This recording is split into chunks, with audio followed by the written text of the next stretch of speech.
What's going on, Daniel here? Welcome back to another video. Now in this video I want to share with you the 4 least expensive D10 Nomad visas that you can apply for right now. Now according to a study, in the next 5 years there's going to be at least 20 million more D10 nomads emerging across the world, and as countries are gearing up for this reality, a lot of them are putting out D10 nomad visas while several more are gearing up to sign this into law. Now for a lot of D10 nomads, one of the most important factors that we consider is the income requirements, because if you're a new D10 nomad, chances are you're not making a lot of money, or maybe you just have an income threshold that you meet or do not meet. Now for these countries on the list, it ranges from nothing to 2,000 euros. So if you make anything from 0 to 2,000 euros, you'll be able to live in these countries for up to 2 years as D10 nomads while being able to work and just enjoy the local environment and everything that the country offers. Now first on that list is Portugal. As you currently know, Portugal is one of the most attractive D10 nomad destinations with a D7 D10 nomad visa that allows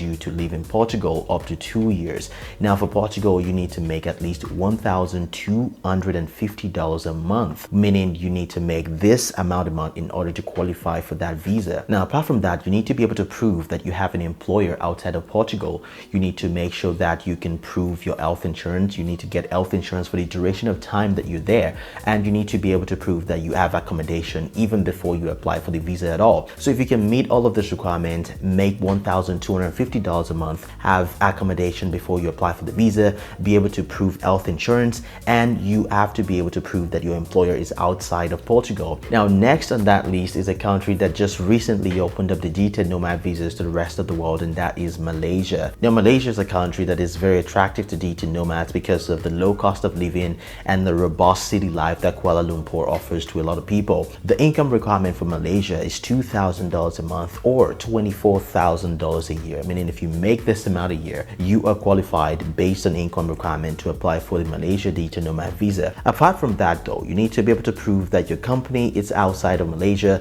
Either you're a freelancer or a business owner. You can be either of these two as long as you can prove that you make this amount a month. You can prove your income with multiple contracts from different employees. They don't care as long as you can prove that you have some steady income outside of Malaysia. But what I consider the downside of this visa is that now they cap it at 25,000 visas issued per year. Of course, I expect that this is going to go up in the next coming years, but for now they want to make sure that they can handle the influx of people, or maybe just test the waters to make sure that this type of visa is sustainable for the Malaysian economy. So if you make $2,000 a month, you're able to prove that your company is outside of Malaysia and you have employment in the designated industries that they're looking for, meaning if you're a digital marketer, a web developer, a data analyst, cybersecurity consultant, these are some of the employments that they will consider first before every other ones. If you meet any of these requirements, then you're good to go to apply for the Malaysian D10 nomad visa. Next on that list is a country that I spoke about before, and that is Colombia. Now Colombia will roll out their D10 nomad visa later in 2022, but we already know the income requirement that Colombia has, and that is $700 a month.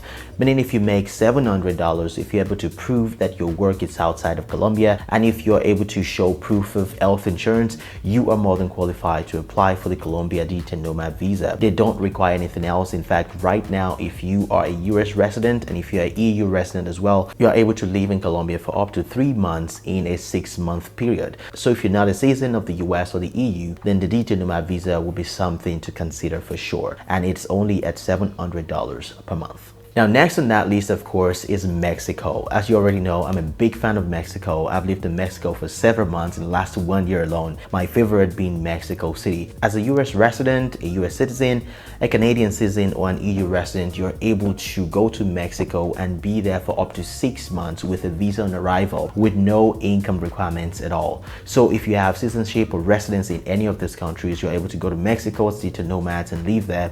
As a US resident myself, I'm able to go to Mexico without any visa, which is one of the reasons, or one of the top reasons I should say, why Mexico City is so attractive to me. And besides that, the quality of life that you get in Mexico is one of the top reasons why it's a top D10 nomad destination in Latin America. So for just honorable mention, Croatia is also on that list, but Croatia income threshold is at $2,300 a month. So if you make $2,300 a month, you'll be able to apply for the Croatia D10 nomad visa that allows you to live in Croatia up to 2 years. On this list, as you can can see, it ranges from $0 to up to $2,000 a month. So if you make anything from $0 to up to $2,000, you can apply for any of these visas mentioned in this video. As someone who travels a lot, getting visas is one of the most challenging things that I have to do, given that I don't have an EU passport or an American or Canadian passport. So I have to apply for visas everywhere. As I do my research, I came across this tool called Atlas. Atlas is a mobile app that resides on your iPhone or on your Android phone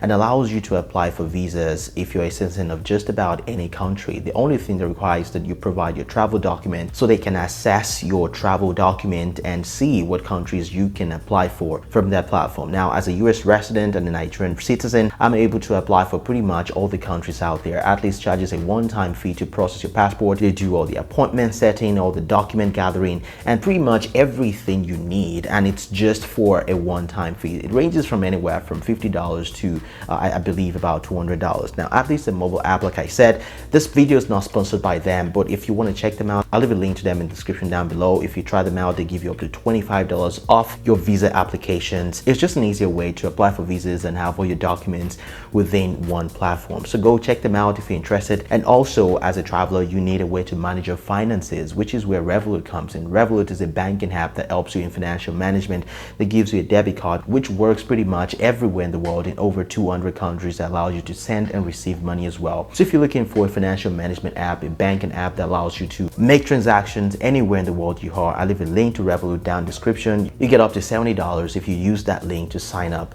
Now, this is an affiliate link. If you use that link, I'll get a kickback as well. Just putting that out there. Also, if you are a digital nomad and you want to listen to digital nomads and how they build businesses and travel seamlessly across the world, my podcast Inspired by Freedom is linked down in the description. You can go check it out and go listen to all of these incredible stories that I share with you on there. It's linked in the description down below. If you found any value in this video, consider subscribing, and if you have any questions, reach out to me in the comments, or you can just hit me up on Instagram at ifdaniel.did. I'll be more than happy to chop it up with you. Again, my name is Daniel, and I will see you in the next video.